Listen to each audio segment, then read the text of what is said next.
November 2023, Chateau Bleu, Chicago's most exclusive French restaurant. Marcus Wellington III adjusted his Patek Philippe watch and guided his wheelchair-bound son through the restaurant's entrance. At 47, Marcus was worth $2.3 billion. Tech empire, real estate portfolio, the kind of wealth that opened every door and commanded every table. His son, 12-year-old Christopher, sat in his custom wheelchair, his body twisted by cerebral palsy but his eyes bright with excitement. "Dad, this place is fancy." "Only the best for your birthday, Chris." Marcus had reserved the private dining room, he always did at high-end establishments, partly for Christopher's comfort, partly because he didn't want other diners staring at his son's disability, and partly because Marcus Wellington didn't share space with just anyone. The maitre d' greeted them obsequiously. "Mr. Wellington, your private room is prepared. We've assigned our most experienced server." I requested someone competent, not just experienced. Marcus's tone was sharp. He'd built an empire by demanding excellence and accepting nothing less. "Of course, sir." "Right this way." As they walked through the main dining room toward the private area, soft jazz played. A few couples swayed on the small dance floor, an unusual feature for such a formal restaurant, but Chateau Bleu prided itself on romantic ambiance. Christopher watched the dancers, his expression wistful. "Dad, do you think I could ever? Let's get to our table." Marcus cut him off gently but firmly. He knew what Christopher was thinking. His son loved music, loved movement despite his limitations. But dancing? That wasn't realistic. Marcus had learned long ago not to encourage impossible dreams. It only led to disappointment. The private room was elegant, crystal chandelier, white tablecloths, a single table set for two. Marcus wheeled Christopher to his place, positioned his chair carefully. "Your server will be with you shortly," the maitre d' said, then hesitated. "I should mention, due to a staffing issue, we've had to assign someone from our main dining room. She's very capable, but she's newer to private room service. If there are any issues, as long as the service is adequate." Marcus dismissed him with a gesture. A few minutes later, their server arrived. Marcus looked up and immediately felt his jaw tighten. She was young, maybe mid-20s, black with her hair pulled back in a neat bun. She wore the standard server uniform, but there was something about the way she carried herself, confident but not presumptuous, professional but warm. "Good evening, gentlemen. I'm Shanice. I'll be taking care of you tonight." She smiled directly at Christopher. "And I hear someone has a birthday?" Christopher lit up. "I'm 12 today." 12! That's practically grown up. Happy birthday. Shanice placed menus before them with practiced grace. "Our specials tonight include pan-seared duck breast with cherry reduction and wild-caught salmon with saffron risotto. Can I start you with something to drink?" Marcus studied her while she spoke, noting the ease with which she interacted with Christopher. Most servers were awkward around his son, either overly sympathetic or deliberately ignoring his wheelchair. This woman treated him like a regular kid. "Sparkling water for both of us," Marcus said curtly, "and we'll need a few minutes with the menu." "Of course." "Take your time." Shanice started to leave, then paused. "By the way, Christopher, I love your shirt." "Star Wars, right? I'm more of a Star Trek person myself, but I can respect a good Jedi." Christopher giggled. "Dad says Star Trek is too old." "Your dad is clearly a man of questionable taste." Shanice winked, then caught Marcus's sharp look. "I'll get that water right away." After she left, Marcus frowned. Too familiar, too casual. This was Chateau Bleu, not a diner. He expected professional distance, not banter about science fiction. But Christopher was smiling more than he had in weeks, so Marcus said nothing. The meal proceeded smoothly. Shanice was, Marcus had to admit, an excellent server, efficient without hovering, knowledgeable about the menu. She anticipated needs before they were voiced, refilling water, bringing fresh bread, ensuring Christopher's food was cut appropriately without making a fuss about it. What irritated Marcus was her continued engagement with Christopher. She asked about his favorite subjects in school, discussed the latest Marvel movie, treated him like a person, not a disability. Marcus wasn't sure why that irritated him. Perhaps because it reminded him of what Christopher couldn't have: normal friendships, casual interactions, the easy social life Marcus had taken for granted at that age. As they finished their main courses, the soft jazz from the main dining room grew slightly louder. Someone had requested a livelier song. Through the partially open door, Marcus could see several couples on the dance floor. Christopher was watching them, his face full of longing. "Dad," he said quietly, "do you think Mom would have danced with me? If she was still here?" The question hit Marcus like a punch. Christopher's mother, Marcus's wife Elena, had died in the car accident that had also caused Christopher's cerebral palsy. Christopher had been 4. He didn't remember the accident, barely remembered his mother, but sometimes he asked these questions that broke something inside Marcus. "Yes," Marcus said, his voice rough. "She would have. I wish I could dance, just once, just to know what it feels like." Marcus didn't know what to say. Christopher's doctors had been clear. His muscle control, his balance, his physical limitations made dancing impossible. Marcus could hire the best physical therapist money could buy, but he couldn't change reality. Shanice returned to clear their plates. She immediately noticed Christopher's tears. "Hey, what's wrong?" She knelt beside his wheelchair, bringing herself to his eye level. "Birthday boys aren't supposed to cry." "I want to dance," Christopher whispered, "but I can't. I can't do anything." "That's not true." Marcus started, but Shanice held up a gentle hand. "Who says you can't dance?" she asked Christopher. "The doctors. Everyone. I can't even stand up."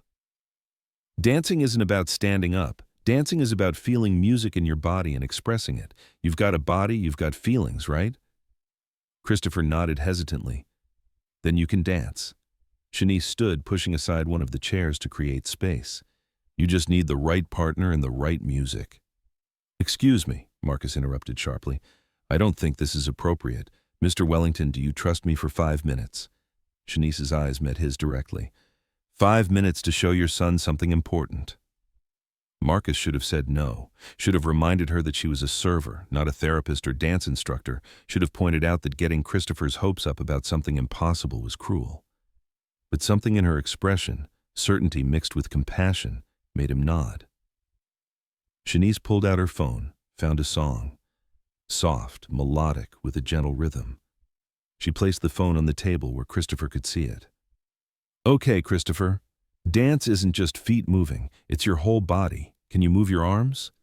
"A little," Christopher demonstrated, his movements limited but present. "Perfect. And your head?" "Yeah." "Excellent. And you can feel rhythm, right? Feel the beat?" Christopher listened, then nodded to the music. "Then we're dancing."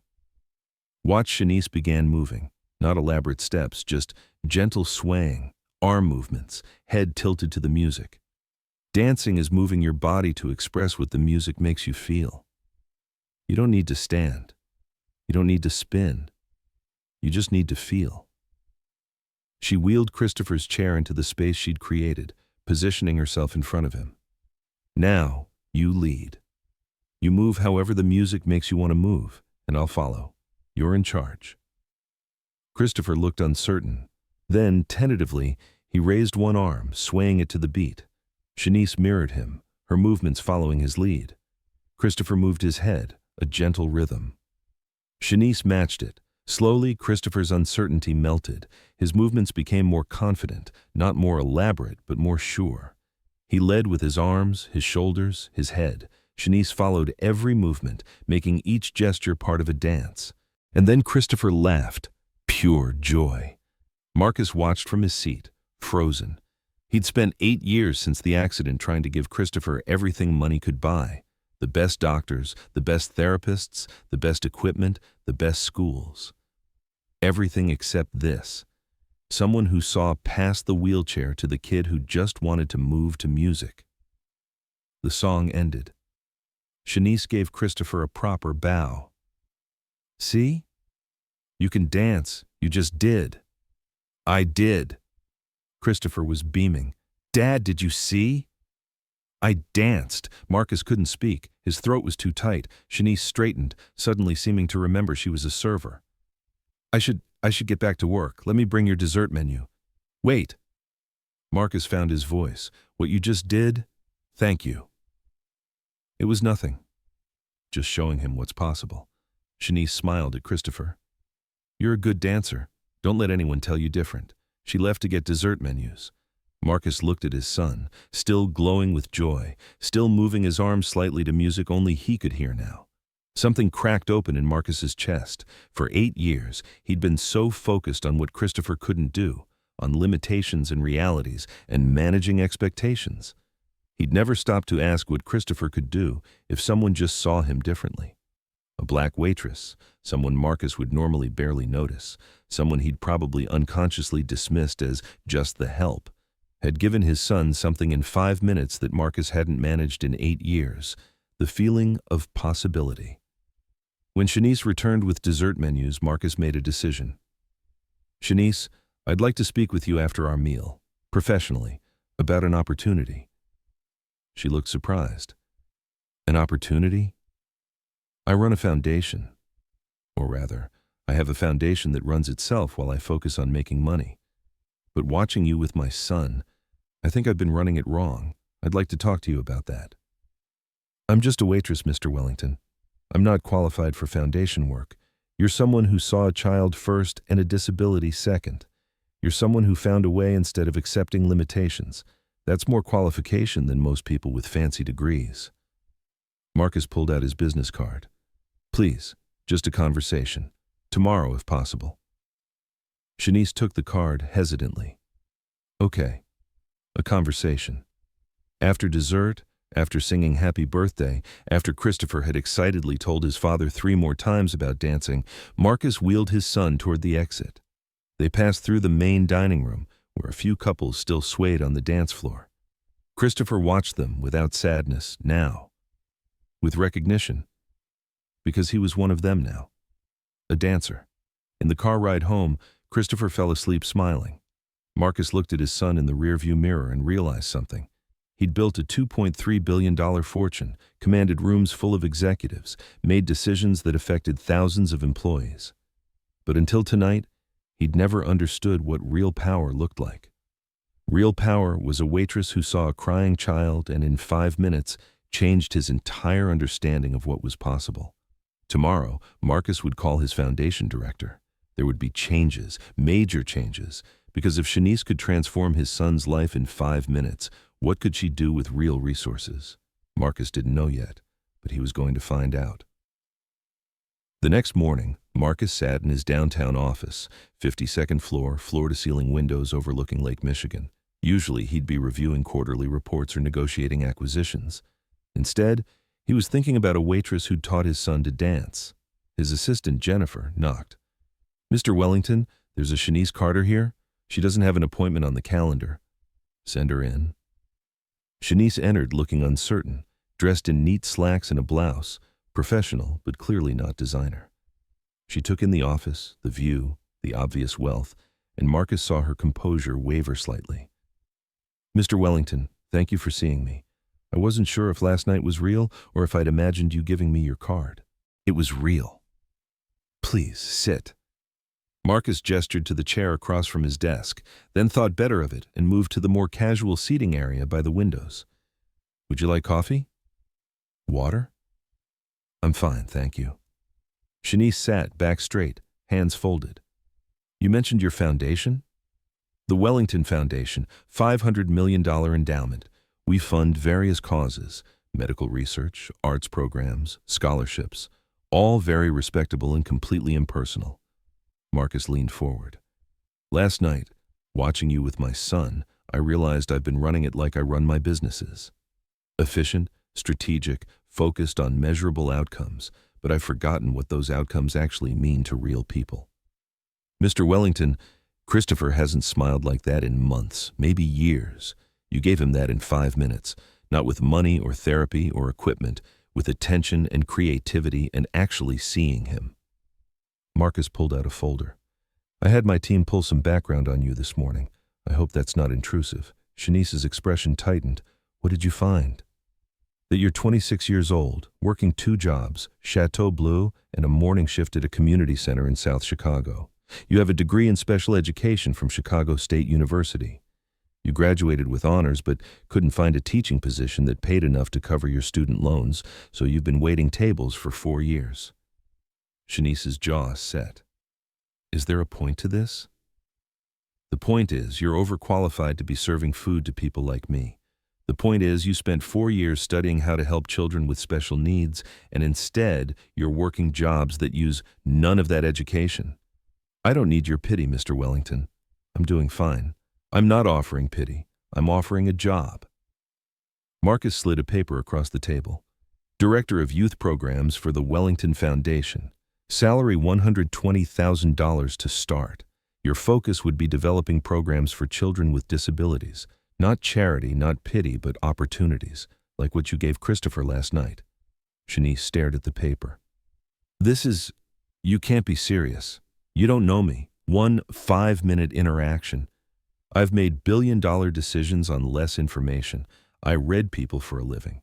Last night I saw someone who understood something I've failed to grasp in 8 years as a father. Marcus's voice softened. Christopher woke up this morning and the first thing he said was, "Can we go dancing again?"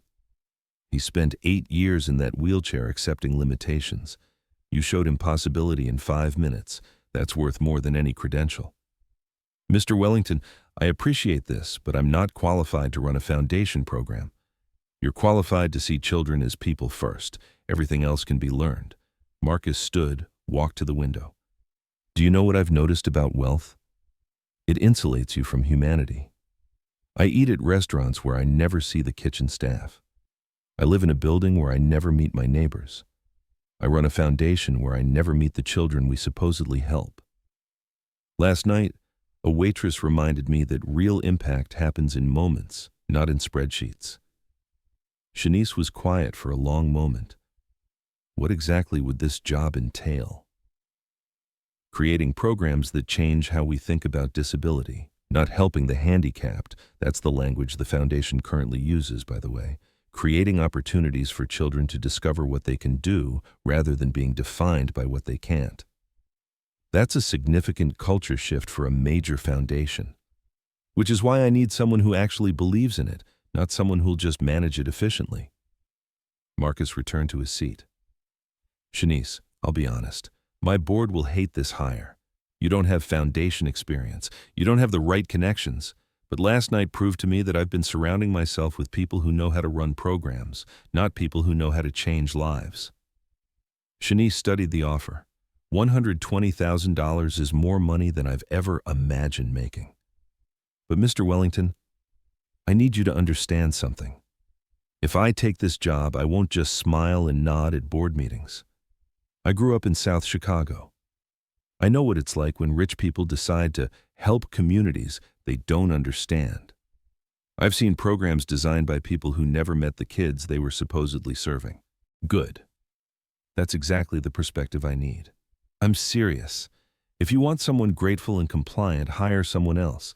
If you want someone who'll tell you when your foundation is wasting money on programs that make donors feel good but don't actually help anyone, then maybe we can work together. Marcus smiled.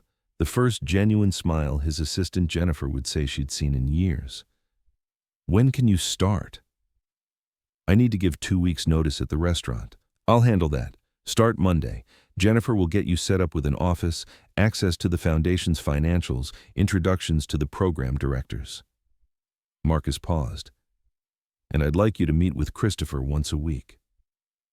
Not as therapy, not as a job requirement, as someone who sees him as a kid who likes music, not a disability that needs managing. Shanice stood, shook his hand. Okay, but I have one condition. Name it. You join those sessions with Christopher. Whatever we do together, music, movement, activities, you participate. No watching from the sidelines while paying someone else to connect with your son. Marcus felt that like a slap. Because she was right. He'd spent 8 years hiring people to handle Christopher's needs while he built his fortune larger. Agreed. After Shanice left, Jennifer came in. Sir, your 11 o'clock is here, and I have to ask, did you just hire a waitress to run a foundation program? I hired someone who reminded me why we have the foundation in the first place. Marcus picked up the background check. Cancel my 11 o'clock and schedule a board meeting for next week. I'm going to need to explain some changes. The board meeting the following Tuesday was exactly as contentious as Marcus expected. You hired someone with no foundation experience to run a major program? Board member Richard Ashford's face was red. Marcus, this is reckless even for you. She has a degree in special education and 4 years of practical experience working with underserved communities. She's a waitress, another board member, Catherine Moore, said flatly. Marcus, I understand you're grateful because she was kind to Christopher, but gratitude isn't a hiring strategy. Neither is credentialism. Marcus pulled up a presentation. For the past 5 years, our disability programs have had a 12% engagement rate, meaning 88% of the children we supposedly serve don't actually participate in our programs. We spend $50 million annually, reaching 12% of our target population. That's not success. That's failure wrapped in fancy reports. The board shifted uncomfortably. Shanice Carter spent 5 minutes with my son and gave him something none of our expensive programs have, the belief that his disability doesn't define his possibilities. That's not charity. That's transformation. And that's what I hired her to bring to our foundation. This is about your son, Richard said, his tone softer. We all understand you want to help Christopher, but personal feelings shouldn't drive foundation strategy. My personal feelings are the only honest thing about this foundation. Marcus's voice was sharp. I started it for tax benefits and PR. I've been running it like a business.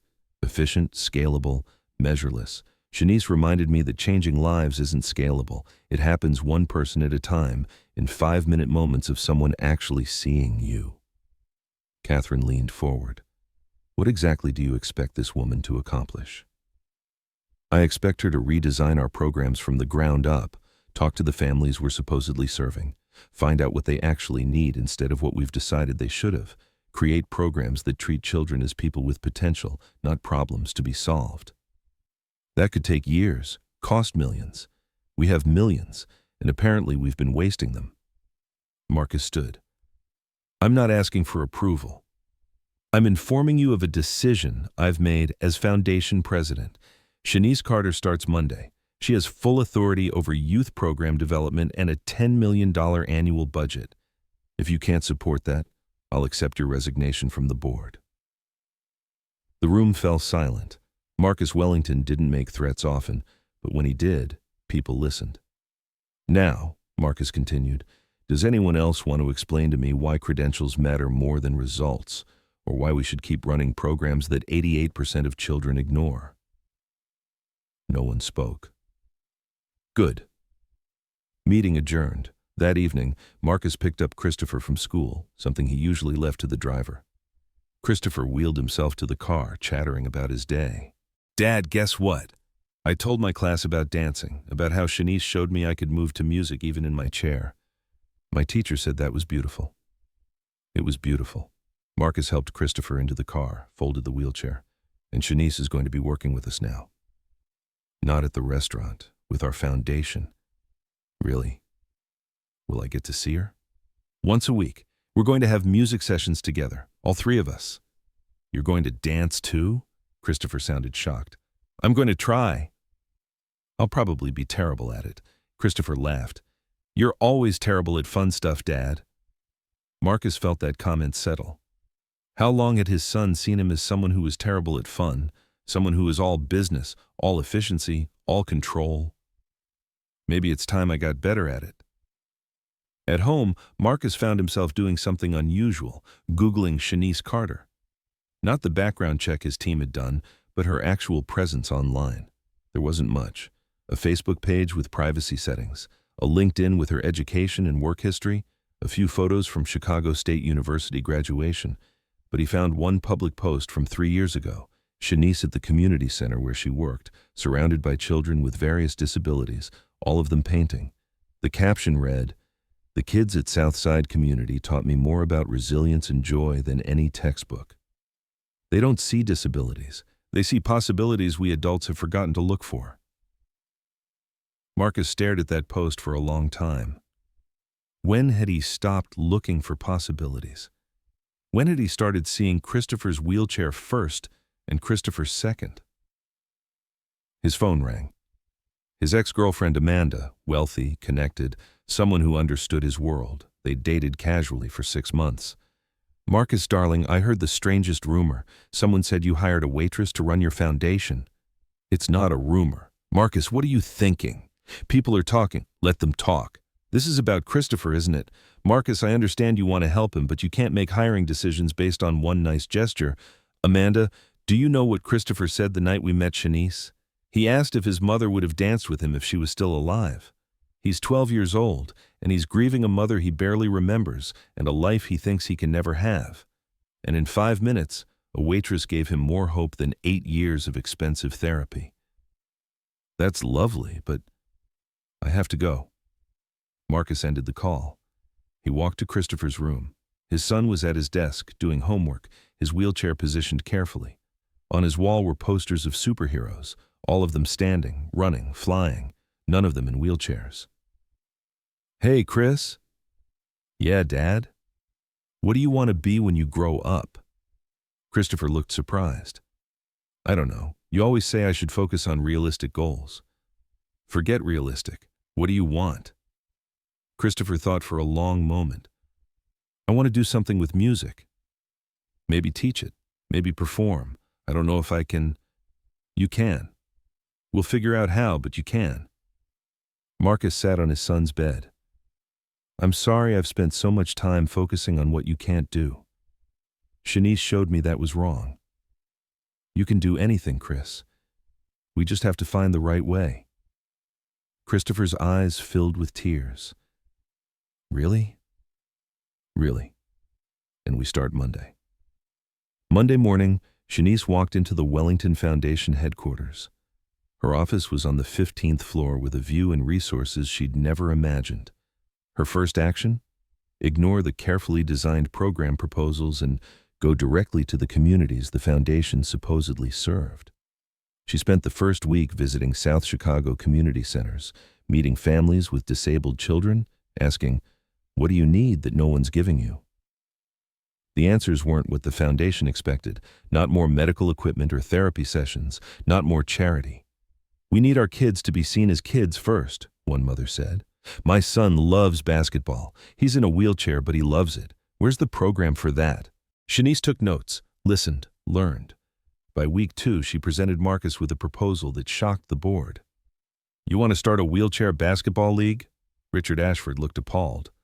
16 families asked for it, Shanice said calmly. "You spend $50 million on programs that 88% of children ignore because we never asked them what they wanted." Marcus smiled. Approved. "What else?" "Adaptive music programs, art classes, dance classes that work with different bodies, not against them. And I want to hire instructors from the disability community, people who've lived it." Catherine Moore frowned. "Ms. Carter, foundation programs require certain professional standards. Like the professional standards that created programs nobody uses." Shanice met her gaze. "Your professional standards have been professionally useless." Marcus bit back a laugh.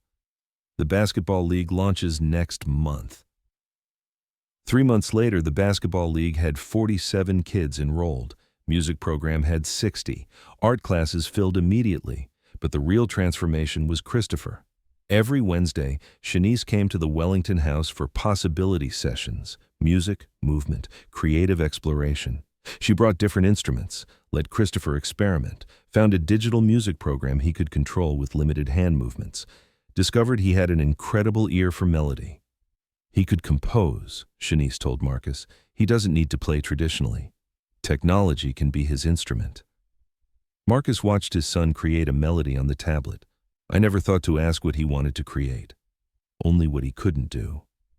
Most parents don't. Shanice showed him a video from the basketball league, kids in wheelchairs playing hard, laughing, competing. "Look at them. They're not thinking about limitations. They're playing basketball. I've been a terrible father. You've been a scared father." "That's different." Shanice packed her equipment. "You lost your wife, nearly lost your son. Fear makes us control everything, but Christopher doesn't need control. He needs possibility. 6 months after Shanice started, foundation enrollment increased 300%. Local news featured the basketball league. Christopher performed his first composition at a foundation event, a piece he'd created on his tablet, conducting with his limited arm movements. The audience stood and applauded. Marcus cried openly. Richard Ashford approached Shanice afterward. "I owe you an apology. I thought Marcus was making a mistake hiring you. I was wrong. You thought he was letting emotions override business sense. Yes, he was, and it was the best decision he ever made." 1 year after that night at Chateau Bleu, Marcus reviewed programs with Shanice. "The board wants to expand nationally," Marcus said. "They're calling it the Wellington Carter method." "Carter, my name's on it." "You built it. You get credit." Marcus pulled up reports. "We're serving 2,000 children. Engagement rate is 94%. Parents are calling it life-changing. Dreams aren't realistic or unrealistic. They're just dreams. We either help kids reach them or tell them they can't." Marcus nodded. "Christopher wants to study music composition in college. 2 years ago, I would have steered him towards something practical. Now I'm helping him prepare applications." "How does that feel?" "Terrifying and perfect." That evening, Marcus picked up Christopher from school. "Dad, my teacher said colleges have adaptive music programs for composers with disabilities. She thinks I could get in." "I know you can." "Really?" "Really. We're visiting campuses this summer." At home, Marcus looked at the photo on his desk from that first night. Christopher dancing, Shanice following his lead, both laughing. He'd been angry when he first saw it. Angry his private moment was captured. Angry his son's disability was visible. Now he saw it differently. It wasn't a photo of disability. It was a photo of joy, of possibility, of a waitress who saw a child first and changed everything. His phone buzzed. "Shanice, Christopher's piece is being performed at next week's showcase. Be there?" Marcus typed back. Wouldn't miss it. He thought about that night a year ago, about dismissing Shanice as just a waitress, about his wealth and power and importance. A waitress had taught him real power, seeing people as they are, not as what you expect. She'd transformed his son's life, his foundation, and him, not with money or credentials, with 5 minutes of compassion and understanding that possibility isn't about ability, it's about someone believing in you. Marcus looked at Christopher practicing his composition, conducting with his limited movements, lost in his creative world.